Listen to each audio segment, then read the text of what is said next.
Hey everybody. So I'm Luke, this is Lex. We're going to talk a little bit about our project Phase today and how we're going to be automating investments on chain. So just a little bit of background first. I've been in crypto for about a year now, was working on a few projects in Terra, have now happily transitioned to the broader Cosmos.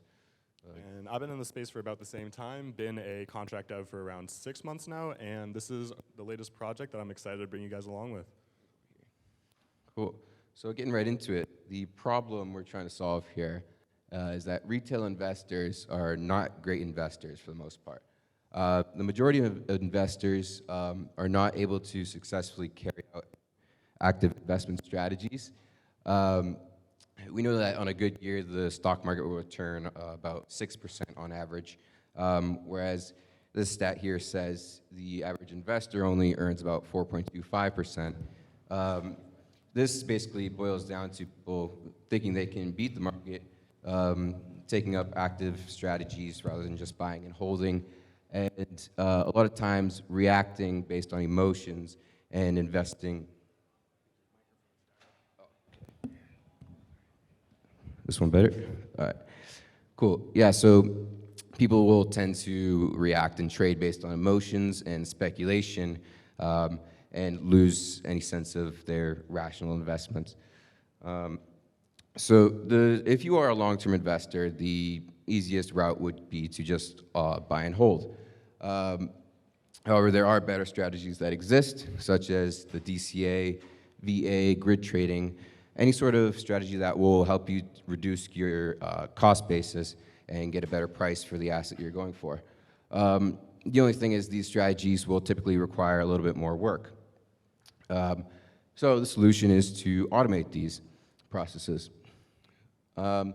So our sort of main mission in breaking it up into parts for Phase would first be to leverage the various solutions that exist or that we would come up with to allow for scheduled smart contracts on chain. Then we would offer various strategies. First will be the DCA, and in the future we could offer VA, grid trading, other things. And then on top of those, leverage all the cool and fantastic DeFi strategies like lending and LP, providing liquidity and staking to offer some extra yield on top. Cool. So you might be wondering, why do we want to actually do DCA on-chain? And the main reasons are for decentralization and the utilization of DeFi strategies. So I don't mean to preach to the choir is what I was trying to say. So centralized exchanges, they're the easiest route for newcomers. All you have to do is put in some identification, get a card up, and you're ready to trade in no time. And it's really easy for making DCA and recurring investments, but you have to KYC, which is more of a problem for some people than others. And since it is just on a centralized exchange, you aren't going to have access to amazing yield that certain DeFi protocols could give you. So when you move to a decentralized application, first you don't have to deal with this KYC, and you're also fully on chain, so you're able to really easily integrate with other amazing DeFi protocols that could generate you a lot of yield. And so let's say you're a user who wants to use our protocol. So you deposit a certain amount of money with us, and we get that as a lump sum in the beginning, and immediately we start lending it out or doing some sort of strategy to generate yield on it. And then as the time comes, we will automate certain swaps on time periods based on the user's specification.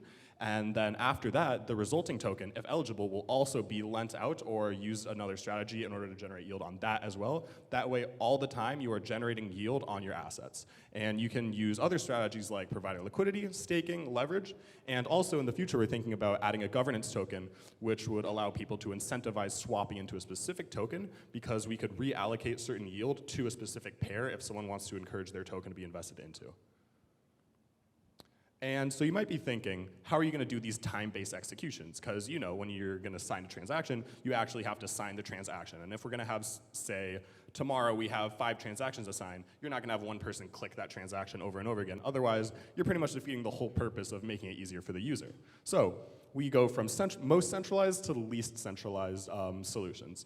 The first solution is off-chain bots. This is one that's a really solution. You know, you have an off-chain bot, you're running an AWS VM that says every X time, this person has a trade that has to be executed. That's not a great solution. Nobody wants their decentralized application to fully be dependent on a VM operating correctly. I mean, that defeats the whole purpose.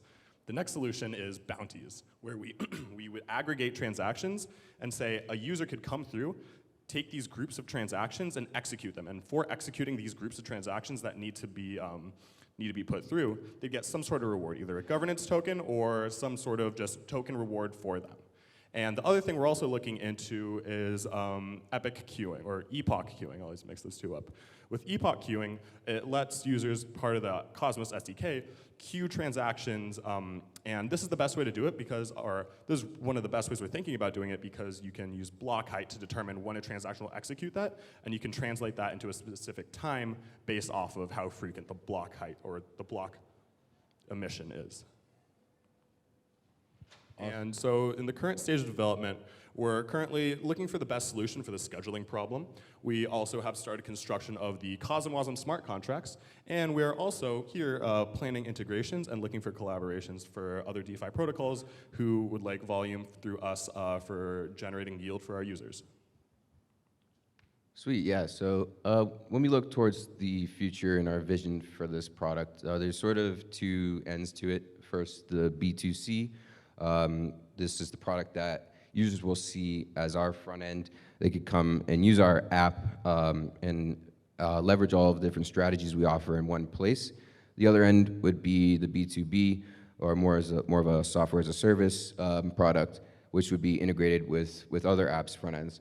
And so we would combine these two ends into Phase as a whole, where we have our dApp and widgets on other platforms. So users can use Phase in these two ways, either on our front-end dApp or through third-party front ends. First would be Osmosis itself. And the structure of Osmosis is, actually facilitates this very well, given its vertical integration and support for such a seamless user experience. It sort of creates a very seamless structure for this two-ended product here. So when we talk about some additional strategies that Lex alluded to earlier, when it comes to swaps, there's a few other things we could do besides DCA. First would be a value average strategy, which would be fairly similar to the DCA. The difference being we would be making the amount swapped based on the % change in the token price since the last swap.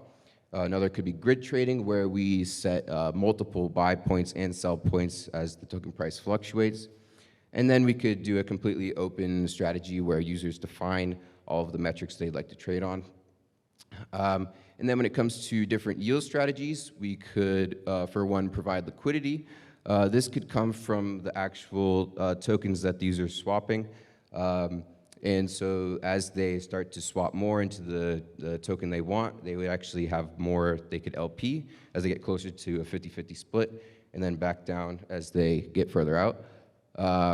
And then actually leveraging the superfluid staking of Osmosis, we would be able to create leverage by using those LP tokens as collateral to borrow some other tokens and lend them out, generate some leveraged yield there. And then getting into some possible tokenomics, if we were to do that. First, obviously, launch our token.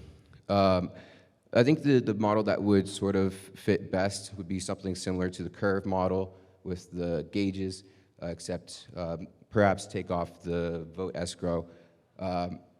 Basically, we can incentivize certain lending pools with an extra boost with our token emissions, and these emission distributions are voted on by the governance token holders.